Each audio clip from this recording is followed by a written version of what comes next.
Well, I am an admirer of Elisa's. Elisa has even worked for me, and the fact is that she is talented.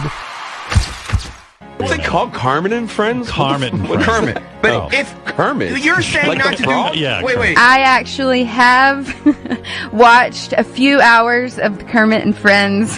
How many hours have you watched, Natalie? Oh, no. Probably indulged in 8 hours. Holy. My wife and I watched Benji's ex-girlfriends or whatever's going on. We watched this crazy podcast, and I have to say, this is one of the, probably in the top 5 things I think about right now. She has a podcast, but she gets to come on the radio.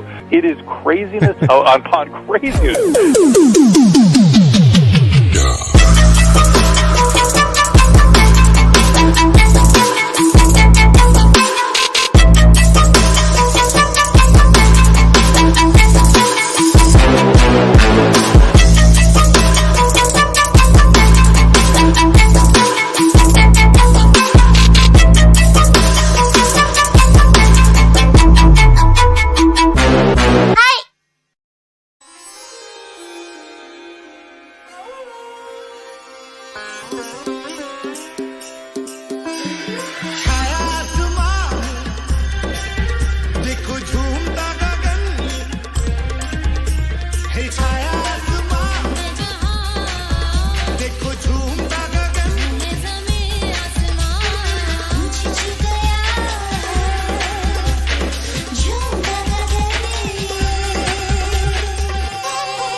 Hi, everybody. Welcome to Kermit and Friends. I'm Elisa.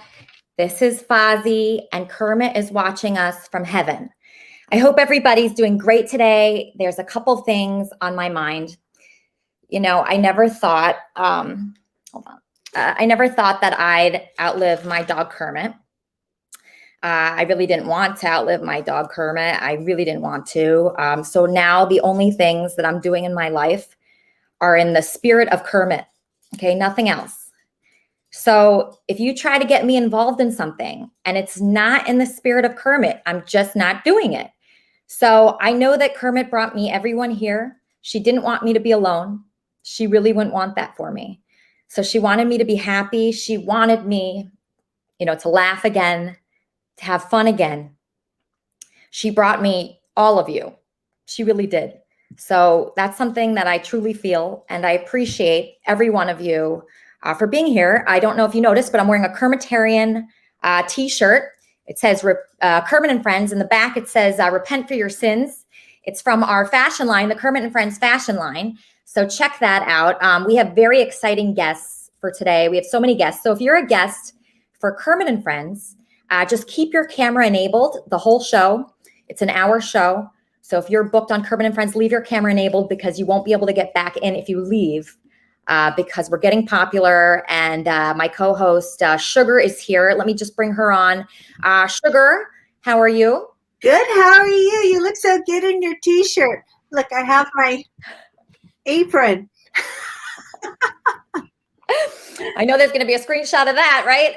Cool. So you're wearing your Kermit and Friends apron. I'm wearing my Kermit and Friends t-shirt. We have the merch. Sugar designed all our merch. I just want to tell you, Sugar, we have a guest next week that I'm pretty excited about. I don't think I told you about it. Rajiv Fernando is a globally recognized infectious disease physician. He was the only American to go to Wuhan, China, to investigate the COVID-19 back in January, where there were only 50 cases in the world. When Rajiv Fernando was in Wuhan, he served with 3 hospitals as the first responder in the epicenter of the COVID pandemic in New York. So everybody wants to interview this guy about COVID right now, and we have him booked for next week. Why? Yes. Why not? Stylistic. Why what? Why is he coming on Kermit and Friends? Yeah. I mean, I understand why some people come on. This guy sounds like he might have some other options. No, just make him think he has no other options. I think that's the way to book a guest here. Sugar, you're the co-host. You're supposed to think this is a great show. This is a great show. Okay. Everybody should come on. Everybody should come on. There's some big news that's happening this week. I didn't really understand it too much. The SEC pledges to punish abusive activity in the wake of GameStop stock trading frenzy. The Securities and Exchange Commission said on Friday it's going to investigate the decision made on January 28th by several brokerage firms to restrict trading on stocks GameStop and AMC. Do you understand this, Sugar? I was really confused by it. This is the way I understand to break it down. The hedge fund billionaires have been doing certain things to manipulate stock for a really long time. And some kids on Reddit got together and figured out how to do it themselves. And then all of a sudden it's illegal. Now it's a problem. Right. Exactly. So, this was a hard get, but I actually booked today my financial advisor, Kevin Cow. Kevin, you're my financial advisor. You were one of the people that told me to put my money into stocks. Kevin, what's going on? Money in stock? I don't know. You don't know? Nope. Kevin, when all this happened, just spent it on something nice. I mean, I'm just saying. Kevin, when all of this happened with GameStop and this other stock and the Security and Exchange Commission, you didn't even call me. I thought I would get a call from you and you'd be warning me to say, get out of the market, Elisa, get out of the market. Nope. I am terrible of keeping touch with business stuff. All I do is just watch the regular news and that's it. No, but Kevin, when I signed up, with Kevin Cow, Investment Advisors Corporation, I really thought that I would be safe. I felt so comfortable. You took me out to dinner several times. We went out. No, I didn't pay for your dinner. No, you did. No, I know. That's the problem, Kevin. When I signed up with your company, I thought we'd be hanging out a lot. I don't have a company. What are you talking about? Kevin, you're my financial advisor. You have a company. Did you leave that company? Kevin? What? Did you leave the company? What do you mean? Is this a company? Or I don't know. Oh my God. See, you can't invest in anything. You can't trust anybody. It's just terrible. I feel very unsafe right now. I'm getting a call, Kevin. 1 second. This is my other financial advisor. Finally, he's calling me back. Hey, Barry. Hey, how are you? Good. How are you? Thanks for calling in. I'm good. I'm being discharged from the hospital soon. Oh, congratulations. Okay, so there's some new fans. I want my fans to know. Okay. So Barry's calling in right now to tell everybody that he's being released from the mental hospital and he's going to be back on Kermit and Friends any day now. Congratulations, Barry. Yes, I'm really excited. So, I have a discharge date coming up. I just can't say when it is publicly, Okay, great. Okay, great. So I'm really excited to have you back on the show. Is there anything that your fans can look forward to? Yes. I'm creating an OnlyFans account on OnlyFans.com, and I'm gonna have pictures of beautiful women on there. Okay. As well as there's going to be a free version and a paid version. The paid version is going to be $2.99 a month, and it's going to include beautiful women that are gorgeous porn stars. Okay, Barry, hold on 1 second. Barry, call me back. Okay, that was Barry. Thanks for calling. Trumpster Bob, you sound like you're underwater. I want to take 2 questions for you, and then I'm going to get to my first guest named Snook Nook. We have 3 guests today, actually 4 guests. We have Snook Nook, we have Paris Dillon, we have Brad Cohn, and then we have a special musical guest at the end. Trumpster Bob, ask me 2 questions, and then we're going to get to our first guest. Okay, that sounds good. How's everybody doing today? Great. What are you looking for in your next partner? And are you flat-footed? I'm not flat-footed. In my next partner, I'm looking for someone loyal, kind. They have to be a fan of Kermit and Friends. They have to be on Kermit and Friends. They have to write for Kermit and Friends, produce Kermit and Friends, send me graphics and some edited videos, and create me a new opening and a new ending. Well, I'm going to have to get a little more involved in Kermit and Friends then. You have another question, Bob? Yeah, in the world of sex and boobs, when you're riding a guy and bouncing and flopping all around and all that, would your boobs remain stiff or would they bounce around a lot for your partner? In other words, have you ever had a boob job? Okay, I'm going to introduce my first guest now. My first guest, I'm going to read her bio. Snook Nook is a children's music artist. She creates songs to motivate, inspire, and encourage little ones. She's making a difference by teaching valuable life lessons, social awareness, and going back to basics. She's written songs with Kevin Rudolph and Timbaland. She's had #1 dance hits. She also wrote jingles for commercial campaigns such as McDonald's, Dr. Pepper, Kmart, Joe Boxer, Burger King, and much more. Everybody, welcome to the show, Snook Nook. Hi, welcome to the show. I'm the robot. Snook Nook's not here just yet. Are you friends with Snook Nook? Yes, I am. She's one of my favorite people, and she teaches me all types of music and education for kids. What's your name? What's my name? My name's Elisa. It's so nice to meet you. You're so cute. Thank you. So are you. My name is Ebot. You see the E right there? Oh, Ebot. My name starts with an E too. Oh, yeah? Okay. Well, I think Miss Cherry was supposed to sign in before me from Snook Nook, and I'm just here first. Oh, well, I'm just so happy to have you on the show. Ebot, you know, I was talking with my co-host Sugar before. We were talking about this whole Robin Hood thing. I brought on my financial advisor, Kevin. Do you have any thoughts of being in the stock market right now? I do have thoughts about being in the stock market, and I think it's time for regular people or regular little robots like me to be able to play the stocks just like those hedge fund guys. What are you saying? Are you saying you couldn't open an account with Robin Hood because you're a robot? No, I'm on Robot. My puppeteer's on I'm on Robin Hood. My puppeteer's on Robin Hood. And we bought stocks in nanotechnology, but we didn't buy any of those stocks from that GameStop stuff. Oh, you didn't? Okay, so what happened with that? Are you disappointed? Did you get any advice from anyone?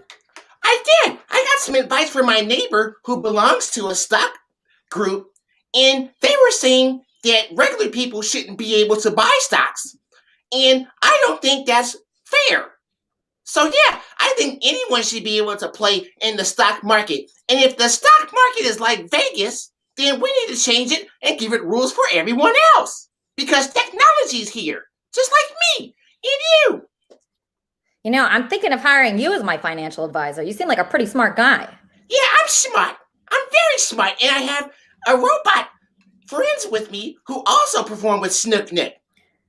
You have other friends with you right now? Well, no, they're not here right now. They're sleeping. Oh, they're sleeping. Okay. Yeah, we were having fun last night. So if you can find Miss Cherry from Snook Nook, I'm sure she wants to be on here first. Okay. Oh, you're not. Oh my gosh. I'm so sorry. I thought she was with you. No, I'm with her. I'm with Snook Nook. Oh my gosh. I'm so embarrassed. It's okay. I'll just sign off and then you can bring her on, but we'll talk again. Okay, just stay there. Don't sign off. Whoops. Okay, I made a mistake. Okay, sorry. That was not Snook Nook. This is actually Cherry, the real Snook Nook. I'm sorry. I'm so confused. I'm sorry about that, Cherry. That's really funny. That's okay. My Ebot really he speaks the truth, just like someone saying right here in the comments. So that was good. Yeah, he is amazing. I love him. I met you because God wanted me to. I haven't been going out. I've been kind of afraid of COVID. 2 dead bodies were removed from my building. And I'm not kidding. I don't know if it's COVID, but this week my neighbor Brandon told me that there was 2 people that died in my building. So I'm very freaked out right now. I don't go to parties, Cherry. I don't go anywhere. I just go to the park and go hiking or running. But my friend Christina invited me to someone's house. I did not know whose house it was. I don't usually go to houses that I don't know like who the person is that owns the house or anything. But for some reason inside, I felt, I should really get out. I should be social. I should go. And God wanted me to go because the first person I met when I walked into that house was you. It was your house. And I don't even know how this came up, but I found out that you like puppets and I'm like obsessed with puppets. So I felt like it was, fate that we met. And I have some questions for you from your fans here. So let me just find them. Yeah, no, of course. No, the first moment we started talking puppetry talk, and then it was over. It was just like, oh my God. Yeah.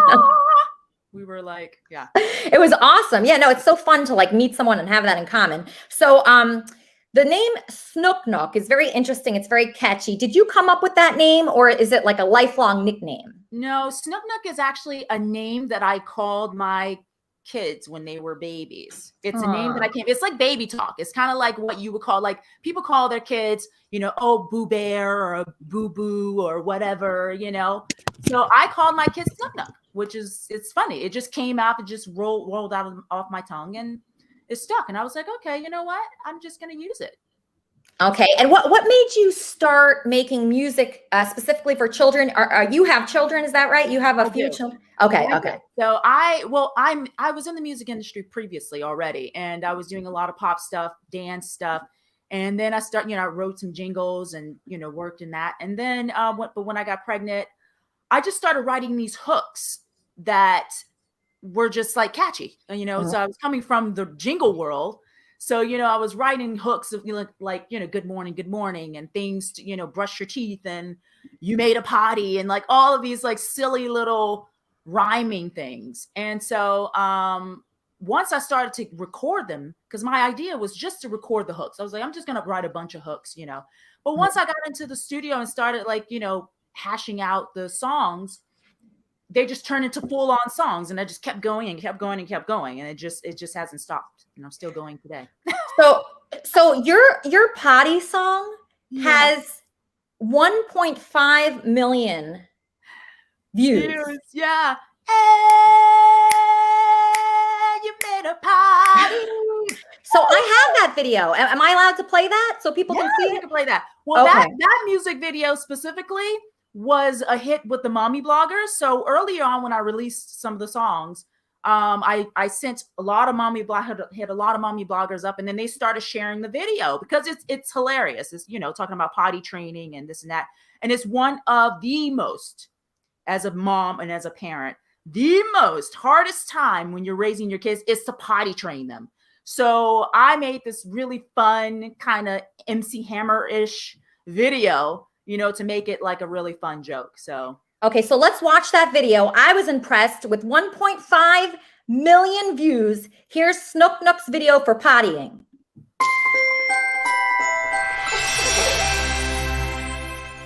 What time is it, girls and boys? Is it time to go poo-poo? Is it time to go poo-poo?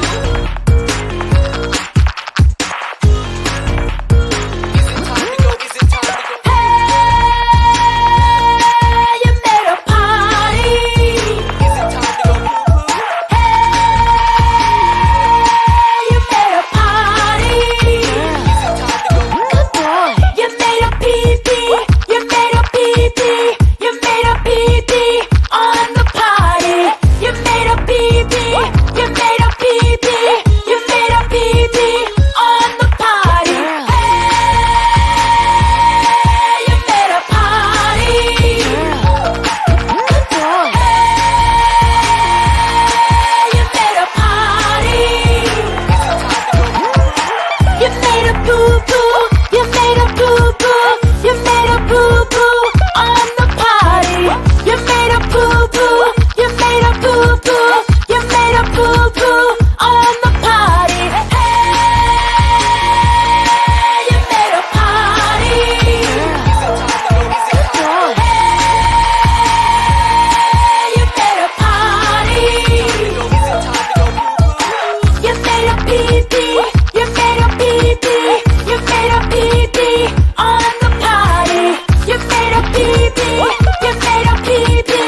that video. Oh my gosh, that video is amazing. So how much does it cost to put something like that together? Well, it depends, I mean, it really depends. I have friends that do broadcasts. They work for, ITV and ETV and things. And so they're in tech. And so they help me put it together on the technical part, green screen.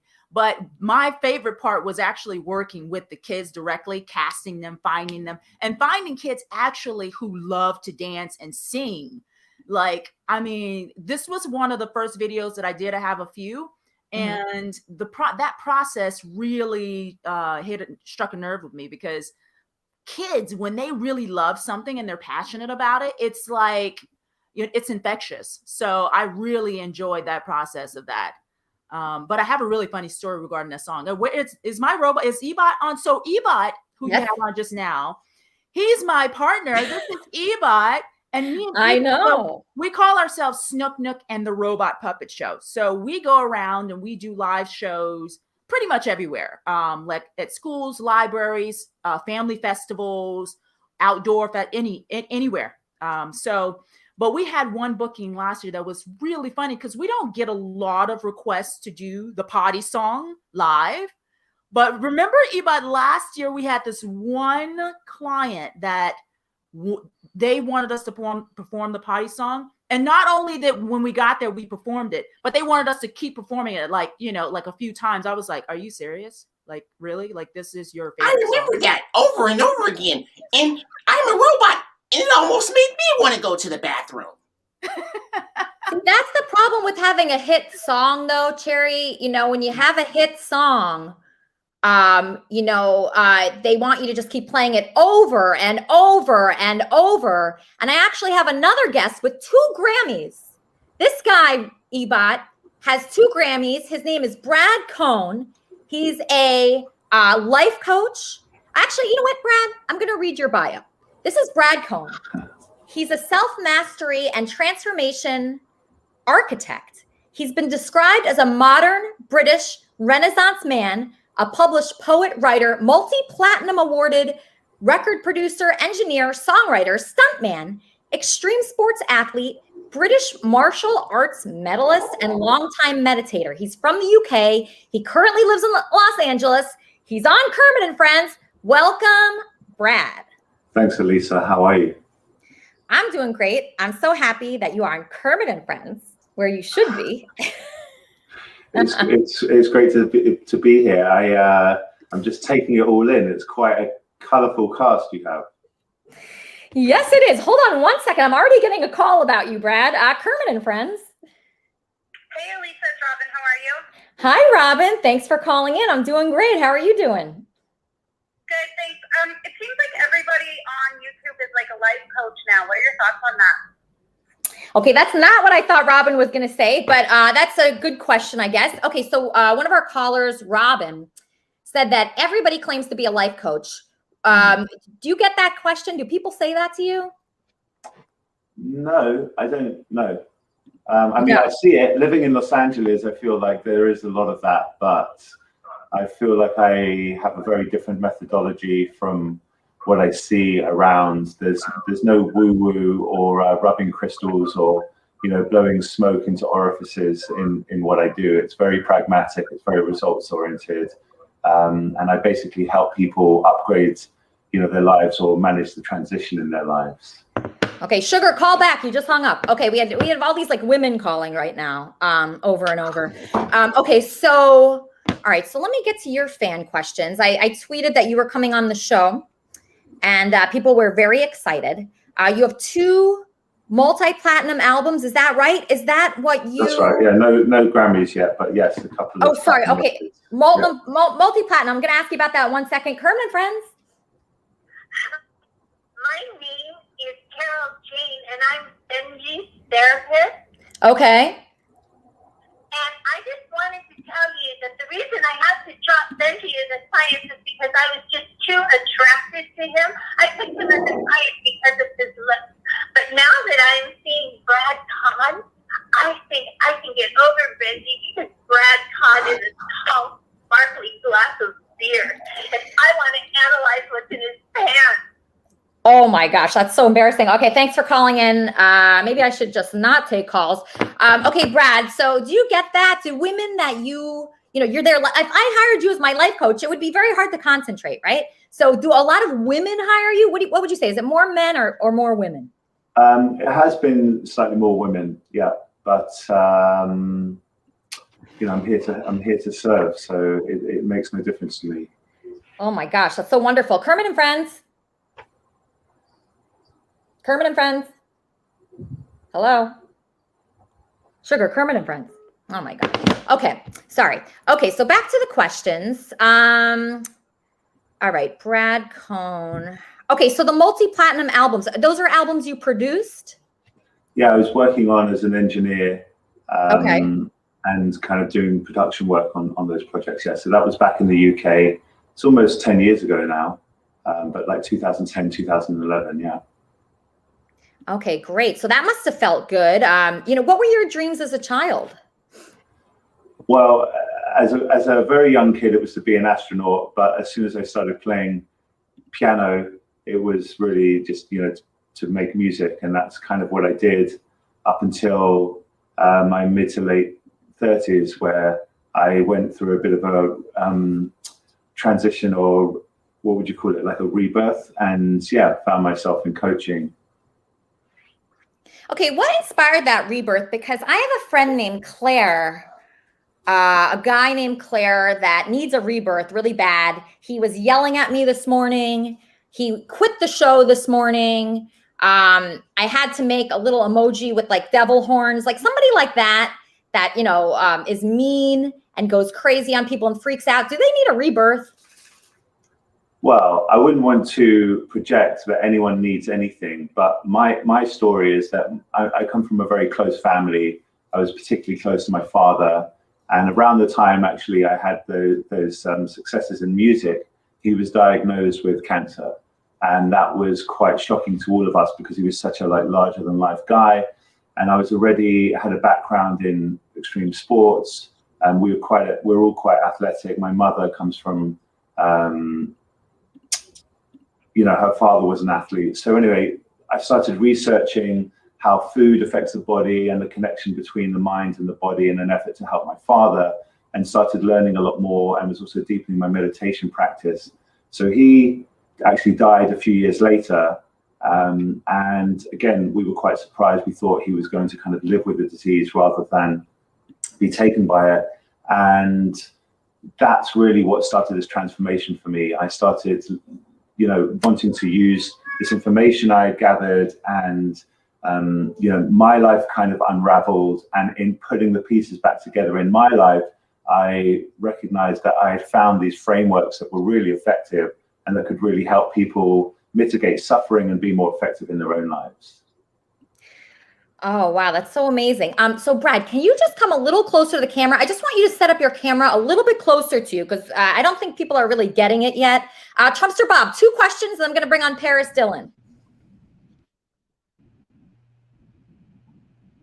Bob. Okay, let me see. I'm getting a little interference, and I don't know why that is. Bob asked me 2 questions because Paris Dillon's next. He has a big hot movie coming out right now, and we got to promote that movie. So ask me your 2 questions. Do you want to get married and live with a guy forever, like just you and one guy kind of love? And, what attracts you to gay men? And since I'm a straight guy, what attracts you about me? Well,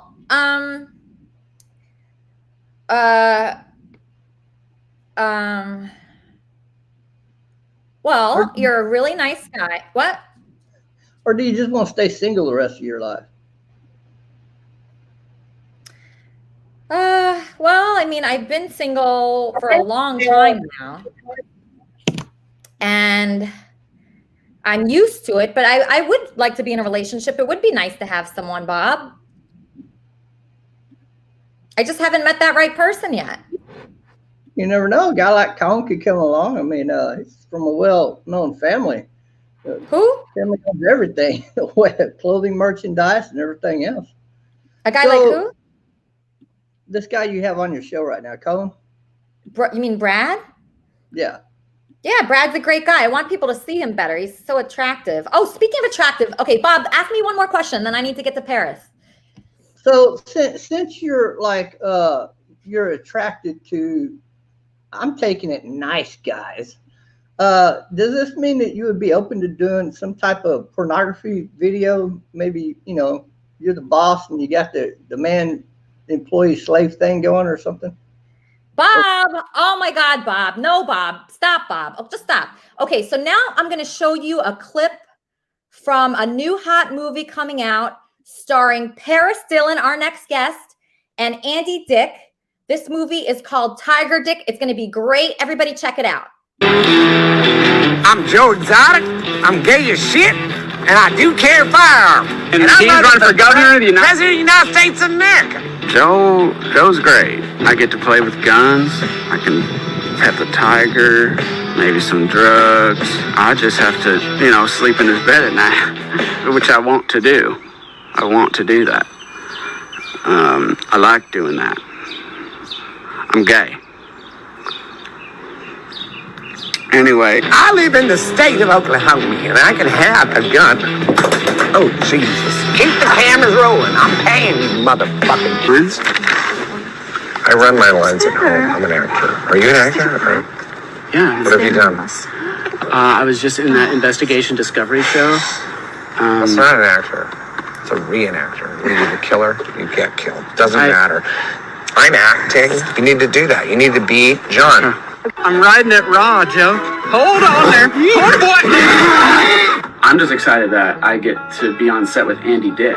My parents love him. Why did they get Andy Dick for this? I'm losing my fucking mind. Hey, Stormy, it's John. And you know I'm gay? You know I'm gay.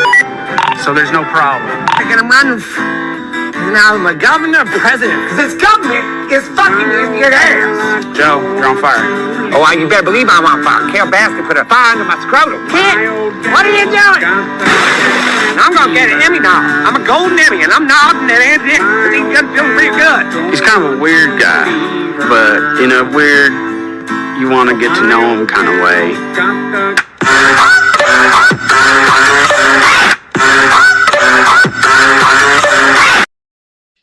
All right, everybody, welcome to the show. Star of Tiger Dick, Paris Dillon. Hey, Paris, welcome to the show. Hi, thanks for having me on. Oh my gosh, I'm with Brad. What a colorful cast you've got. I like Trumpster Bob. You know, he's asking the right questions. Yeah. He's really getting the hard-hitting questions where we all want to know. Yeah. Bob said to me, he wanted to interview me. I said, oh, I was so flattered. You know, I was like, wow, this guy, Bob, he cares about me. Mm-hmm. He wants me to do well. He wants to come on my show. You know, I appreciate it when people are on Kermit and Friends so much. He comes on here. He asked me about anal, if I had a boob job. He asked the most insulting questions I've ever heard in my life. This guy, Bob, I mean, really, Bob. I mean, come on, tone it down a little bit. Yeah, but your fans like it. I'm seeing the chat. They're all in it. We're all friends here. You can all joke about that kind of stuff. And by the way, just side note, I would definitely take the socks, like economic suggestion over your financial advisor. That guy, I don't know where you find that guy, but I would take the socks advice first. Yeah, no, the socks seemed actually pretty smart. So okay, as far as you go, Paris, the way I met you was, through Andy. Andy did not have an internet connection in his apartment. Yeah.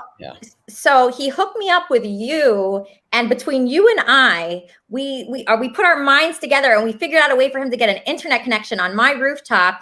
And is that a usual problem? You know, you lived with Andy. When did you live with Andy? Andy and I, we were roommates back in the day, like, I don't know, 5-6 years ago. I was living in a big house. It was awesome. It was like an incubator of creativity. It was me, him, his son was living there, and his assistant. So us four in this big house. And you know, yeah, Andy Dick as your roommate, pros and cons, let's just say. Okay, you're getting a call. Kermit and Friends. Hi, this is Marge. I just say something about that Paris Dillon guy. Okay. He's one hot slice of man meat, and I want to barbecue him, and I want to eat his ribs with hot sauce. I want to. Oh my God, my phone is blowing up. Okay, Kermit and Friends. Kermit and Friends. Hi, Elisa. It's Supertramp. Hey, Supertramp. How are you doing today? Good, good. How are you? Thanks for calling in. Fantastic. Thanks for asking. Say, I had a question for Paris. Okay, I got him right here. Is Paris single? Great question. All right. I know this seems like a love connection show. I mean, you and Brad, everyone is like, go Elisa and Brad, pushing it that way, or Trump or Bob, whatever you're up to, whatever floats your boat. I am dating a girl right now. Yes. Wow. But it's LA. It's hard to. Wow. You're all Oh my over the place gosh. always. But yes, there is a woman in my life. Oh no, everybody's gonna be really upset. Oh no. Oh gosh. Okay. That's too bad. Okay, so okay, you were living with Andy. It was amazing. There was all these talented, creative. Oh, whoa. Oh my God. I should just turn my phone off. Kermit and Friends. The key Yes, I wanted to ask Paris a question. This is Randy. Okay, this is Randy. Question for Paris Dillon. Yes.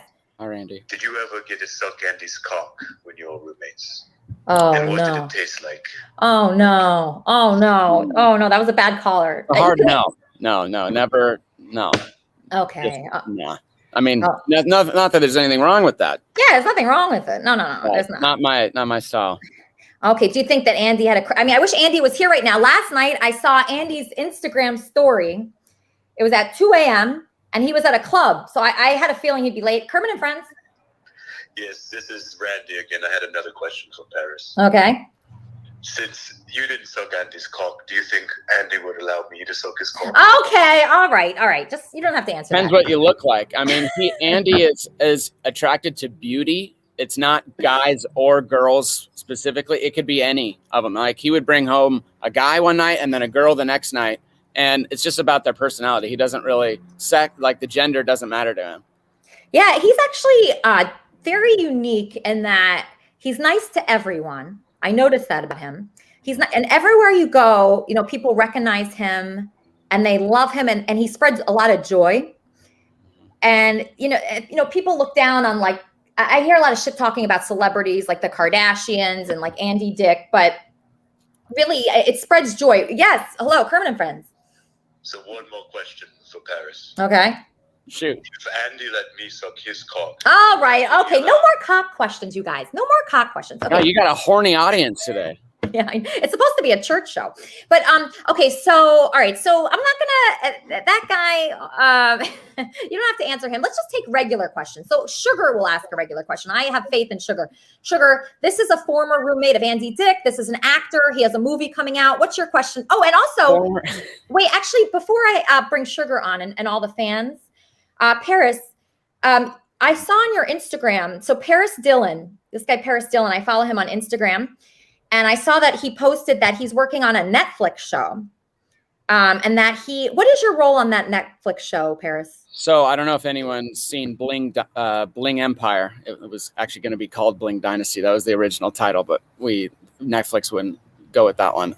Bling Empire just got released last week. I was the development director, so I directed the pilot. I shot with all of them for like 9 months. And before we were able to sell it to Netflix, but it's a fun reality show, and it's basically a take on Crazy Rich Asians, but in real life. So very rich, wealthy socialites, and great cast. Awesome to be a part of that project. And I actually directed that like a couple of years ago, but Netflix had to roll it out now because the world is upside down. But yeah. So is that going to be like a job that's for years? Like what kind of, I don't really understand. So your role on it was project what? I was a development director. Okay. Development director. I directed a pilot. So I spent like 6 to 9 months with the cast filming a sizzle pilot, like a 22-minute pilot, to then go take to Netflix. Netflix watches it and they're like, we like this. All right, let's go shoot the series. So I'm the development director for this production company. So I've done reality TV show projects with Stevie Wonder and his family. I directed his pilot. Chuck Liddell's a good friend of mine. Black China, mostly all reality stuff. But it's wow, that is so cool. That sounds like fun. So is that kind of job like you do it for a couple of months and then you move on to something else? Are you going to be doing that for years? How does that part work? I mean, I was doing it for 2 years until COVID hit, and then I haven't worked since, honestly. On that kind of stuff. We've done the Tiger Dick thing has been kind of the main thing the last for COVID. But as far as like those big development director jobs with Stevie Wonder and all those kind of pilots, I hope it happens. I hope it comes up again. But just honestly, like I have no idea what the future holds. I'm not blaming everything on COVID, Clear Cider. I'm saying this is what happened. They stopped calling me. Okay, so I'm a huge Little Mermaid fan. I don't know if you know this about me. Okay, sorry, I was reading the comments. You're a huge Little Mermaid fan? The movie? Yeah. Yeah, okay, cool. Ariel, yeah. Okay, do you know why I'm bringing that up? How did you find that? No. They don't need to see this. Why not? Okay, just a second of it, but. Okay, just a second. Sorry, Paris. I just love The Little Mermaid so much. So this is a video that I found. I dug deep. I was Googling Paris Dillon all night, and I came up with this. Oh my God, I'm so hairy. I'm like a spiny blowfish. Damn it. I cut myself. Oh my God, I gotta get out of here. I'm going crazy. I'm going stir crazy. I'm going bonkers. Sebastian, I gotta get out of here. Quarantine. Huh? I thought it was curfew. Both. Just play with your stuff. No, look at this stuff. Isn't it neat? When you think my collection's complete, you would think, look at it now, you'd think I'm the girl that has the You do have everything. No. This cave. Treasures untold. I mean, how much crap can one cavern hold? Truthfully, about what you have, it's getting ridiculous. I got gadgets and gizmos aplenty. I got who's its and what's its galore. You like Sebastian? Do you like thingamabobs? Yeah, man, I love thingamabobs. I know you do, because you stole one. I used to have 21. Now I have 20. Aria. But who cares? No big deal. I want more. Well, that's selfish. I want to go where the people are. Running, jumping, and humping. Legs are required for walking and jumping and humping and walking around on the I'm forgetting words. What do they call them that they walk on the street? Feet. No, they're meat feet on the street. That's gross. Why would they do that?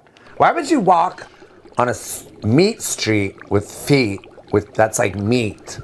I don't know. It's terrible up there. Disgusting. I heard it's diseased and there's fires. I don't like it. Let's go collect some plastic and have some fun. No, I think I do want to go up there. I want to go. I want to go up where they run. Up where they walk. Up where they run and hump. Up where they play all day in the sun. Wandering free.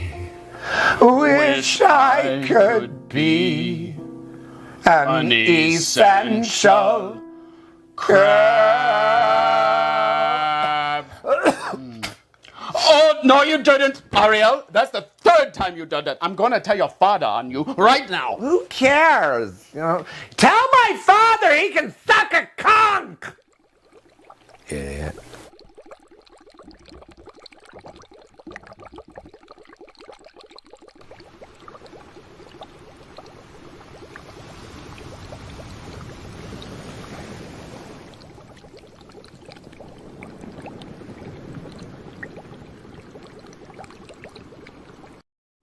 All right, I love that.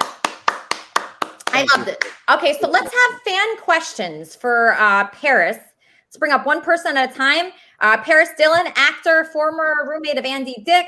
How is that in my time? All right, what do you want me to say? Okay, here, let me read your bio. Did I read it yet? Okay. Raised in Seattle, Paris Dillon, always had a knack for performing. You can find him involved in theater, running events, front manning a successful rock band. Is this you? Are you in a rock band? Yeah, so crappy pop punk. Okay. All right. That sounds good. He graduated from the University of Washington as a Dean's List recipient with a bachelor's degree in communication and comparative literature. I think I pronounced that right. Then he worked and lived around the U.S. as a self-involvement speaker. And you mentioned you work with Tony Robbins. I don't even see that in your bio here. Yeah, Tony Robbins, Zig Ziglar, Brian Tracy. I did a lot of self-improvement stuff before I came to LA. Okay, but you've been performing with Andy Dick as a team for the last 10 years. So what made you decide to do that? And, are you enjoying it? What do you get out of being like, part of a duo with Andy Dick? It's a good question. I ask myself that all the time. What am I really doing here? Why am I doing this? No, it's been, honestly, Andy has taught me so much about like acting and performing and comedy and timing. And I've learned like pretty much everything I know from him. The gigs, have ranged from amazing, like you feel on top of the world, like these are sold out crowds and you were playing a live show and I get to play guitar and sing, to literally like I want to crawl in a hole and die. I don't want to be on stage right now. It's just things go south because it's Andy. So we just don't know what's going to happen. Our act is improv, but there's a few scripted parts. So you don't really know what's real and what's not. You saw a little bit of it. Oh, yeah. Oh, no doubt about it. So I guess there's pros and cons, right? The pro is Andy is unbelievably talented. So talented. Brilliant. One of a kind. There's nobody like him. He's world famous. But then I guess the cons are what? Well, his personal life sometimes gets the better of him, where that can cloud his genius, and that's what's sad is sometimes that, like, when I get to, meet some of my heroes, like literally hanging out with like Jim Carrey and Ben Stiller and Will Ferrell and like get to like pick their brain a little bit. And every single one of them, like, can't stop talking about how great and talented Andy is. But then they just know, like, they kind of trash him personally. And it's like, they say it's just wasted potential, but he's already been to the top. And, Andy's already done his thing. So now he's just trying to only do things that he really enjoys. And that's what we found with the Tiger Dick thing and our duo act. We were touring right before COVID hit. And yeah, I'm blaming COVID on that too. You chatters. Well, I was thinking about it, and I kind of relate to you in a way, right? So I used to be in a band, Cobra Starship. Blink-182. Sorry, I'm reading I can't. I want to answer some of these questions, but I don't want to. We're gonna get to everybody. I just want to say, I relate to you because when I was in my band, everybody in the band was pretty much like more successful than me, right? So like they got this record deal, they were successful in music. So I kind of attached myself to the band, and I was really hesitant to let go because I was like, if I let go, what if I can't do it on my own? What if I'm not good enough to do it on my own? Does that go through your head at all? Do you ever say, oh, without Andy, like what if I can't perform with Andy, what if nobody shows up?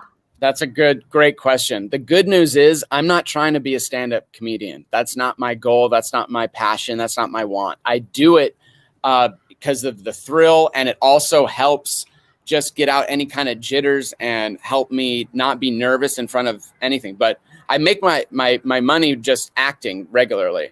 So that's kind of my acting and directing is just what I've been doing for a really long time. And I'm finally finding a place where I'm trying to enjoy that and not just, try to keep thinking my life isn't good enough because I haven't hit certain milestones and I haven't hit the goals I thought I would be at, quite frankly, right now. And I'm just like, wait, I am doing it. I have to remember this is what I'm doing. This is the world that I want to live in, and I've created it. The stand-up thing, it's just not, I love it, but honestly, it's not what I'm trying to do. So I host a lot of gigs like by myself without Andy, like in between comedians and stuff like that, but it's not my bag, baby. That's Austin Powers. But it's been fun. It's really awesome. I love it. Like I said, we tour and stuff. Like if I didn't love it, I wouldn't do it. Yeah. So, okay. So you've considered like going off on your own. And yeah, I mean, not in stand-up world. No, not in stand-up. Okay. I mean, but like I said, I do host like big comedy events, things like that, where I come up in between.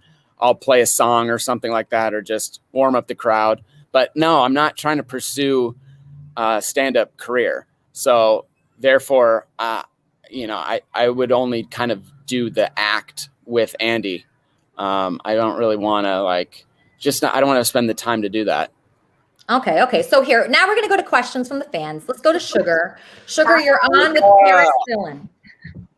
Well, the first thing I wanted to ask you is, are you looking for Carol Baskin for the Tiger Dick series? Because I want to read.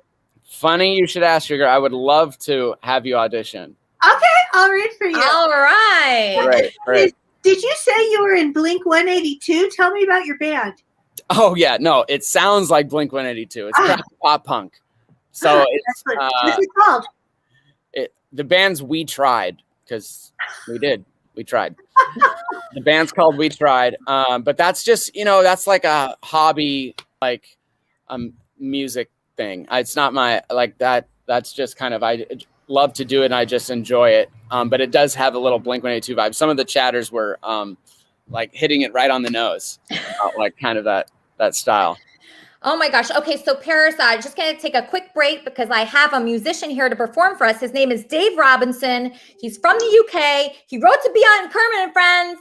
Here's Dave Robinson. Hi.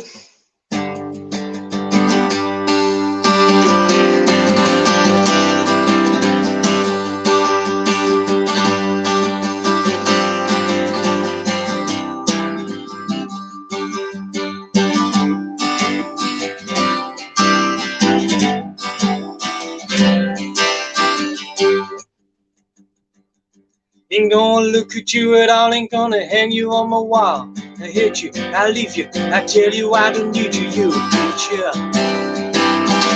on the wall.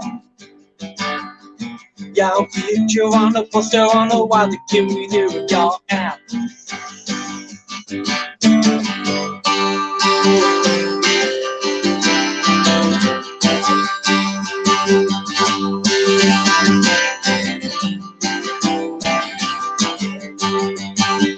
Someday I'm gonna catch you right. I can bet to see you for the rest of my life. You picture on the wall. You picture on the poster on the wall to get me there with y'all out. Hey, y'all picture on the poster on the wall to get me there. Picture on the poster on the wall to get me there all right now. Hey, yeah, on the wall. Y'all picture on the poster on the wall to get me there with y'all out.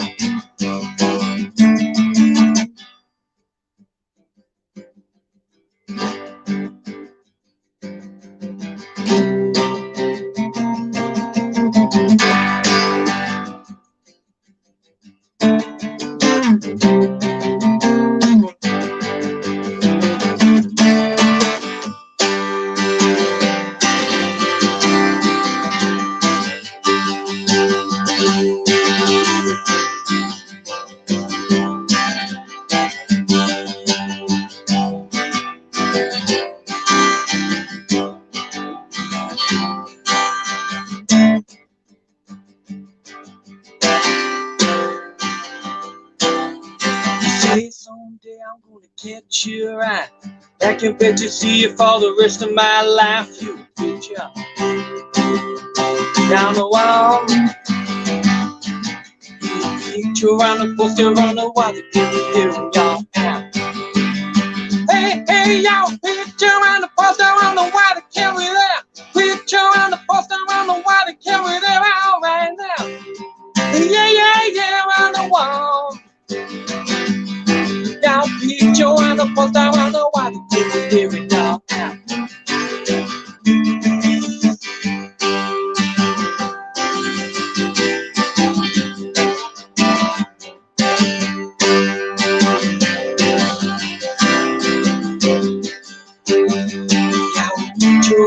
people still wonder why they can't be there when you're out.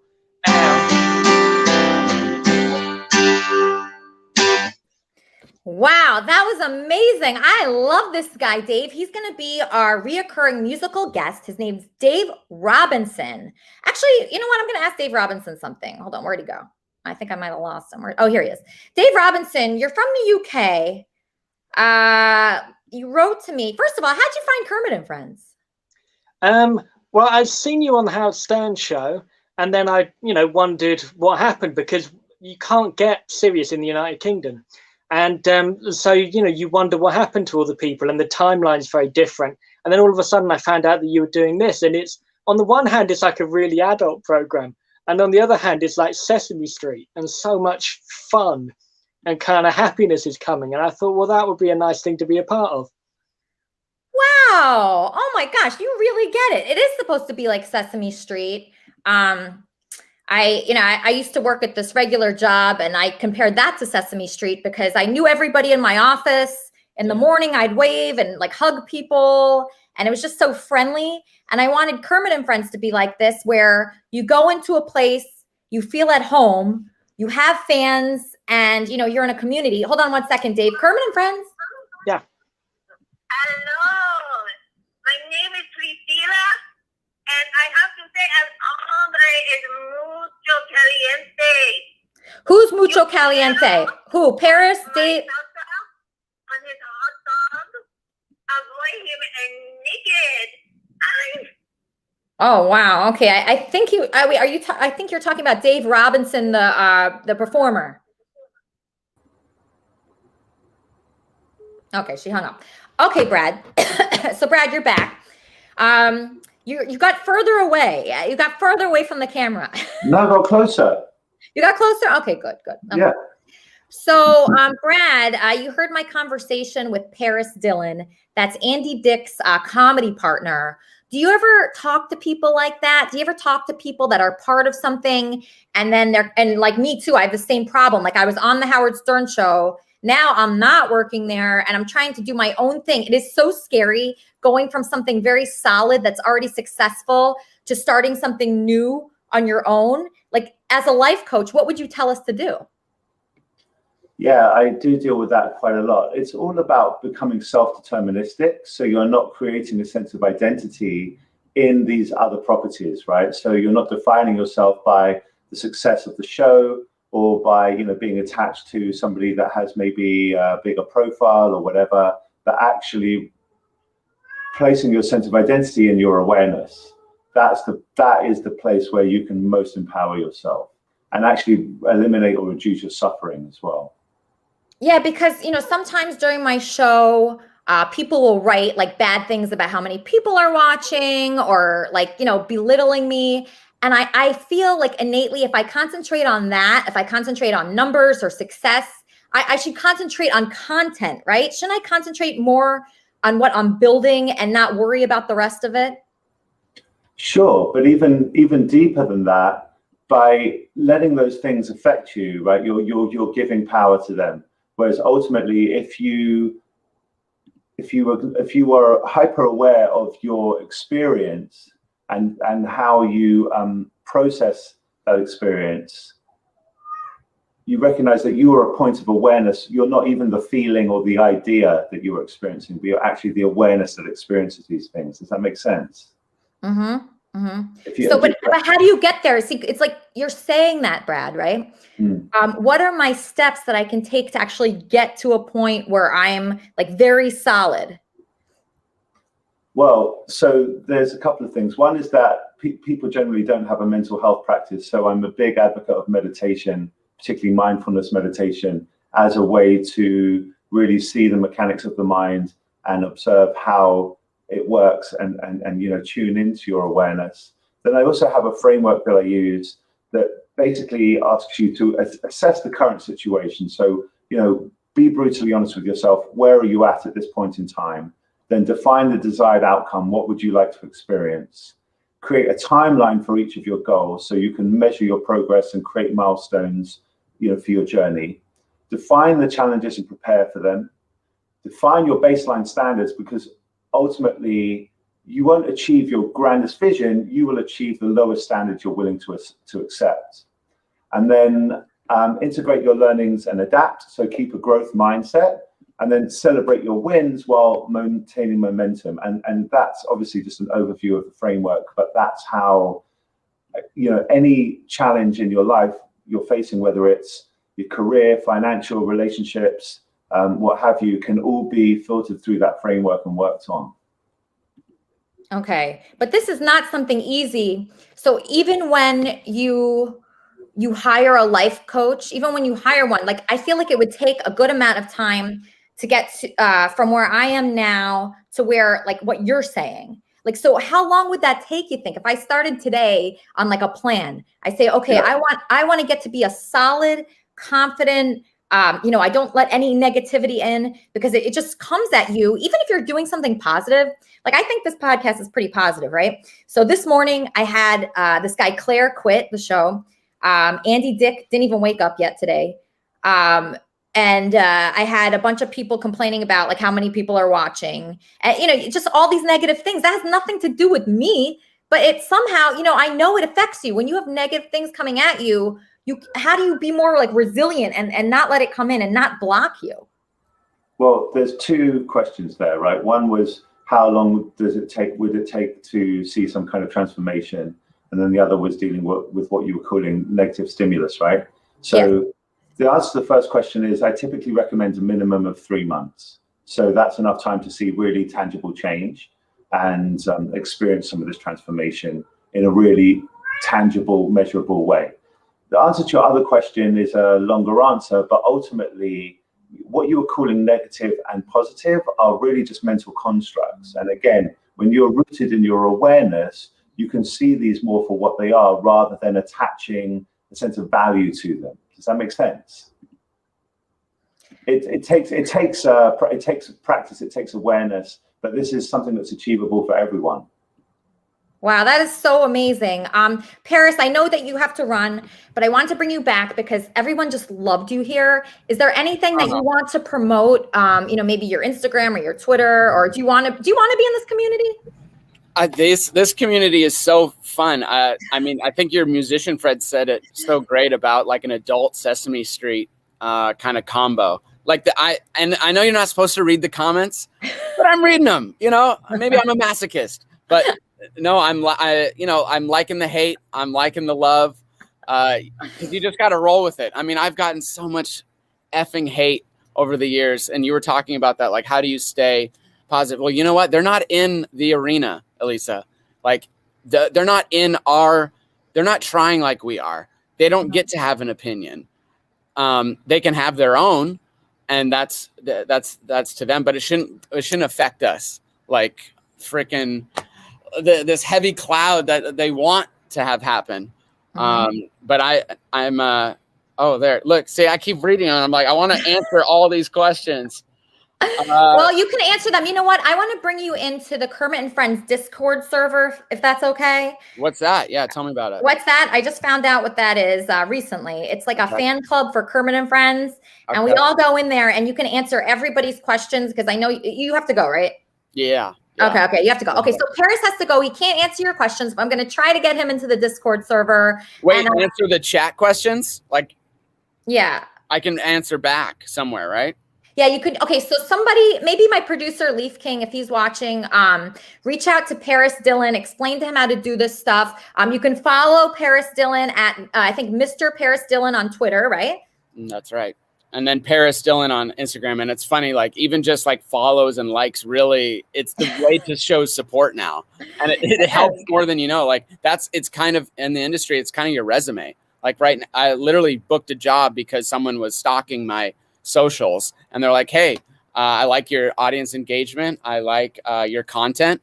And I got booked on a job from it. So that kind of thing is like currency nowadays. So yeah, it seems silly, but that would be awesome to be able to chat with you guys on Instagram at Paris Dillon. But yeah, your fans are so fun.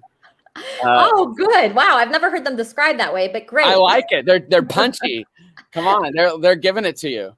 Look at D Mike, Paris Yawn Dillon. I'm like paint drying. I don't think so. I think you're great. You're like really awesome. I knew it right when I met you that you'd be good. I didn't want to push you too hard because sometimes when I meet people in real life, like I don't push them too hard to be on Kermit and Friends. I just say it lightly and then I step back. Yeah. No, hey, well, you're so magnanimous. Your energy is so awesome. Like, of course, I would do anything for you that you want. All right, Paris. Thank you so much for joining us. I just love you. Come back anytime, okay? Thank you, guys. Love you all. See you next time. Wow, I love him. Love Paris Dillon. Okay, great. So everybody reach out to Paris Dillon. It's Mr. Paris Dillon on Twitter. Like Justin Smallwood, all the people that are talking about him right now. Don't just talk about Paris Dillon. What's that going to do? Nothing. Add him, talk to him, invite him into our fan club so he can be a regular guest here because that's the whole point of it. I want to introduce our new chef. I hired a chef. Her name is Lori Bolton. Lori Bolton, you're the new chef of Kermit and Friends. You did a Kermitarian, what did you call it again? I called the channel Kermitarian Cooking, and the full like final episode of like me cooking will be premiering right after the show ends. So like in an hour. Okay, great. So Lori's going to be premiering her cooking channel right after the show. Here's a taste of it. Lori's chicken in her very own kitchen, in her very own home that was just featured on the Dr. Phil show hold on one second. Hold on. Kermit and Friends. Hey, Lisa, it's Gonzo. How's it going? It's going okay. How are you? Good. I'm actually Johnny B, Lori's dad. I'm his life coach now. And I'm also the host of his after show. So you're Lori's dad's life coach. Yeah, I'm trying to help Johnny B get his shit together. And how are you going to do that? That's going to be impossible. Well, Lori has an Amazon wish list with all of her cooking stuff, right? So I told her I would only allow people to purchase things if they threw out 2 things. So every item that she gets, they got to throw out 2 items from the house. And then eventually, if we buy enough shit for them, then their house is going to be cleaned up. So we're just trying to help out Johnny B and the Boltons. Wow. Oh my gosh. So that's a Bolton supporter, Gonzo Shitcock from Howard Stern. Okay, so I'm going to play Lori's chicken video. Everybody enjoy. Lori from the Kermitarian Church is now our official chef here at Kermit and Friends. Here's Lori. Hey guys, third clip here. I'm going to be cutting the chicken into smaller chunks to throw in the marinade. And I'm going to show you a trick. If you don't have a knife sharpener, but you got a coffee mug and the bottom is not glazed like this coffee mug says, the best man for the job is a woman. The bottom of it, the bottom rib here, is not glazed. It's clean. What you're going to do is you're going to run your knife a few times across the bottom of this coffee mug. Careful not to cut yourself, but you're more likely to cut yourself on a dull knife than a sharp knife. So what you're going to do is you're going to do that until you think it's sharp enough.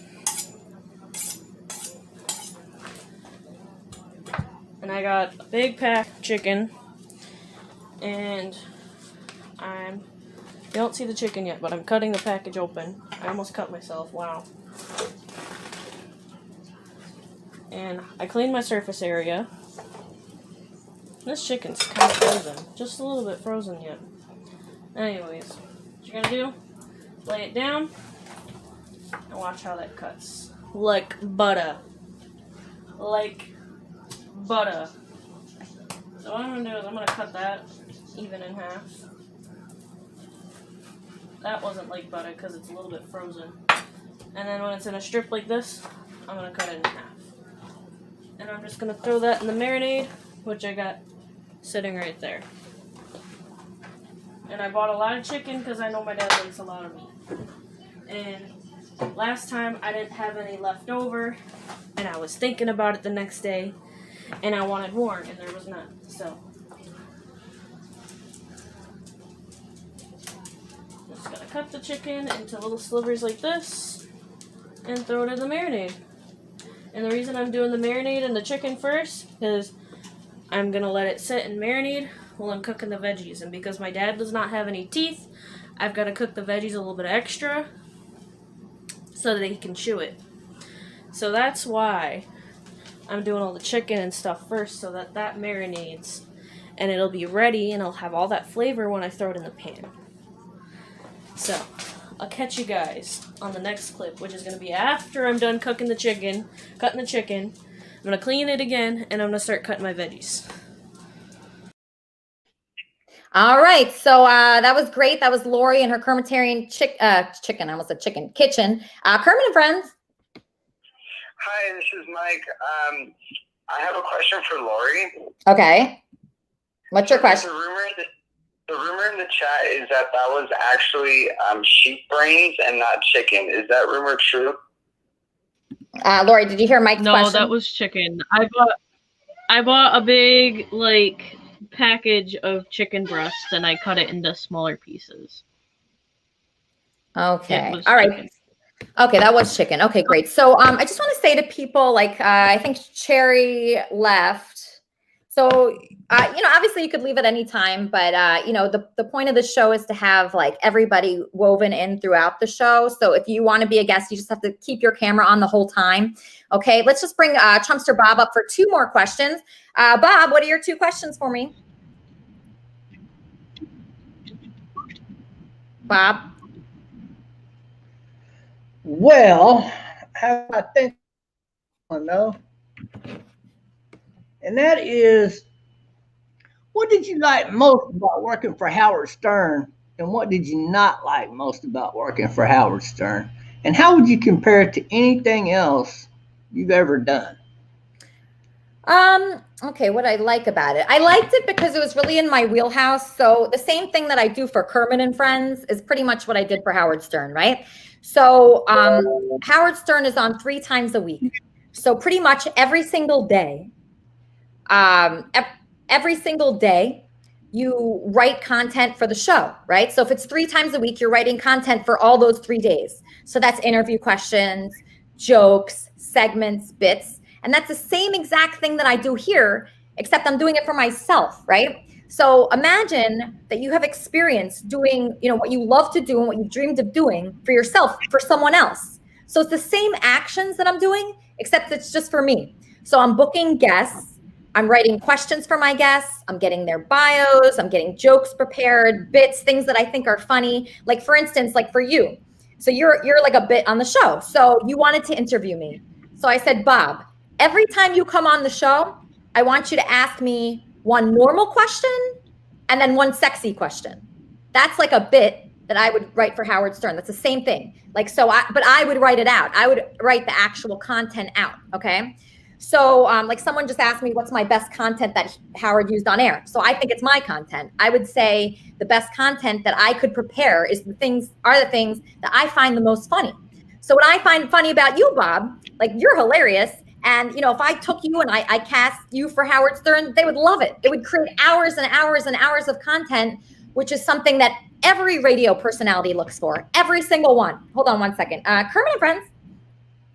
Hi. My question for Bob is, how long did it take him to grow his beard?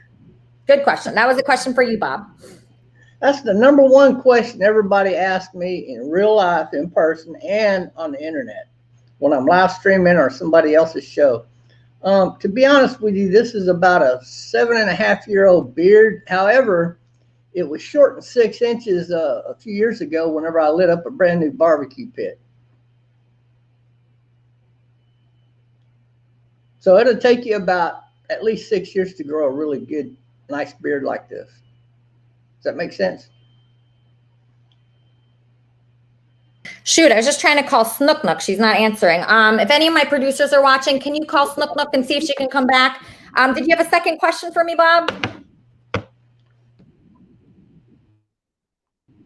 Bob? Yeah, I do. A lot of questions for you, actually. Okay. I see that Marcy Turk is now on Howard Stern's show as his COO.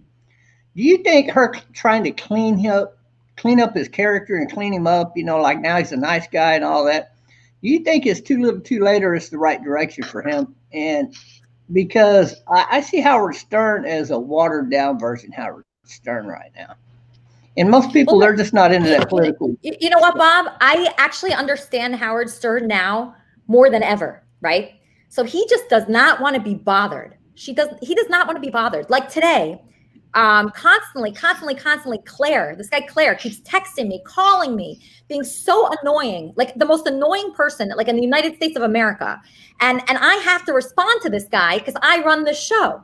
So Howard, he doesn't want to deal with any annoying people. And I understand that. And I am not upset at him for hiring somebody to deal with his garbage. Because if I could just hire someone to deal with my garbage, I would have a much better life. Kermit and Friends. Yes, Elisa, Trumpster Bob is not who he claims to be. He's actually a homosexual. I don't think that's true. He constantly flirts with me. Who is this again? Oh, I beg to differ. I made love to him behind an Arby's back in 1987. Ask him about it. All right. I like your voice. This guy has a good voice. Okay. All right. Okay. So now everybody stay tuned for another song from Dave Robinson. Thank you.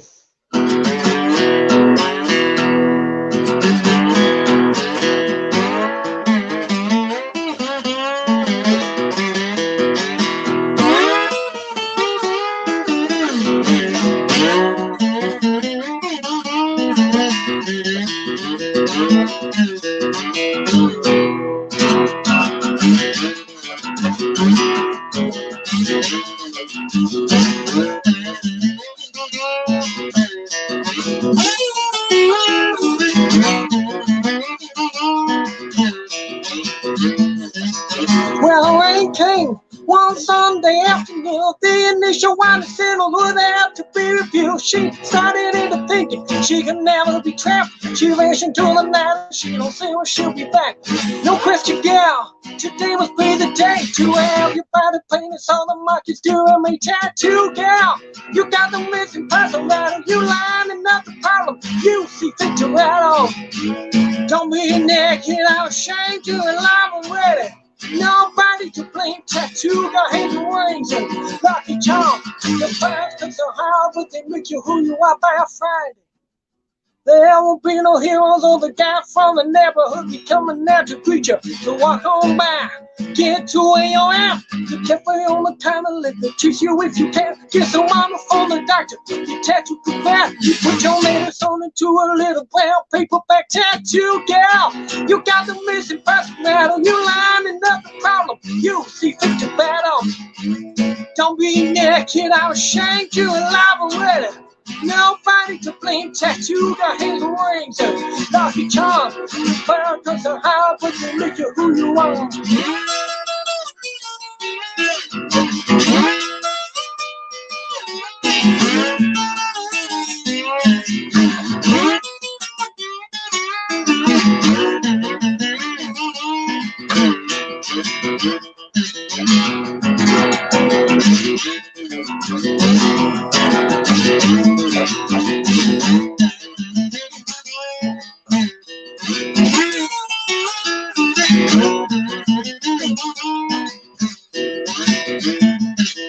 First cut, make you who you are. First cut, make you who you are. First cut, first cut, first cut, make you who you are. Tattoo got hands and wings and lucky charm. Birds put so high, but they make you who you are.